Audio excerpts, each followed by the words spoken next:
Hi, and welcome to the Burke Training Group website. By now, if you've come to our website, you're probably either looking for training in motivational interviewing or you're thinking about doing some organizational consulting around how your organization might learn to develop in-house programs for developing motivational interviewing.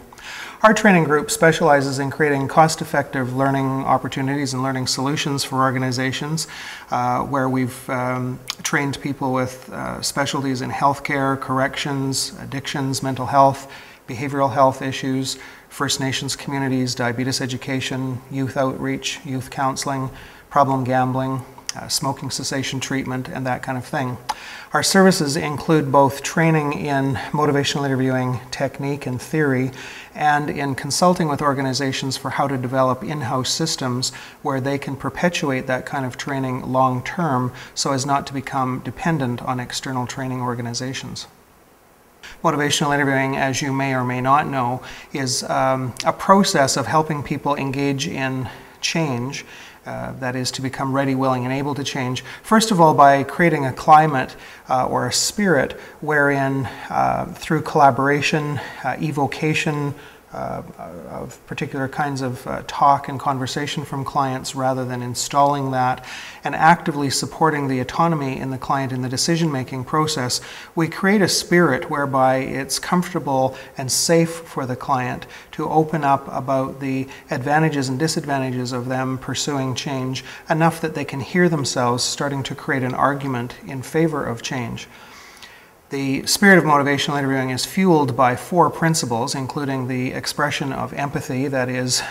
expressing to the client what it is about your understanding of their situation, rolling with resistance rather than resisting client resistance, supporting self-efficacy in the client, and developing discrepancy in the client between what they have and what they would like to have so as to start creating and enhancing that sense of ambivalence that drives people toward change. Collectively, those two things, the spirit of MI along with the principles of MI, represent what are called the MI way of being. And then on top of that are the MI ways of behaving, or the MI behaviors or practices, which are pretty straightforward counseling techniques that involve the use of open-ended questions, affirmations, a lot of reflective listening and summarizing, and evoking particular kinds of change talk from clients. That is change talk that helps support the client's argument for change as it builds within the client. All of our courses in the Burke Training Group work to not only role model the spirit, principles, and practices of motivational interviewing, but to maintain the focus on the spirit and principles of MI as people are learning the process. When it comes time to learn motivational interviewing or to design a program within your organization to support the learning of MI, there are 3 important options to take into consideration. One option is that you can arrange for your learners to learn about motivational interviewing. The other option is that you can arrange for learners to learn how to do motivational interviewing. And then, of course, the third option is to look at a combination of both of those things. It's very important to distinguish that because a lot of workshops in MI, if they're too brief, end up being workshops in the theory and philosophy of motivational interviewing, and learners come out of those workshops without the ability to do the practice or to begin working with the practice. So one of the first things we'll want to talk to you about if you contact our agency for assistance in setting up MI learning systems is whether or not you're interested in supporting your learners in the practice of MI or simply in the theoretical understanding of it. A helpful way to think about learning motivational interviewing is to delineate whether you're providing education about motivational interviewing or training in the technique. At Burke Training Group, we believe that if you're going to provide training, you also need to provide training wheels. A lot of people who take motivational interviewing training initially are a little shaky in that motivational interviewing training is sometimes considered exposure training, not unlike the process by which people learn to play the piano. When you go to learn to play the piano, you take an initial piano lesson, but you need lots and lots of time to practice with supervision and feedback in order to get good at the thing, and the same thing is true of motivational interviewing.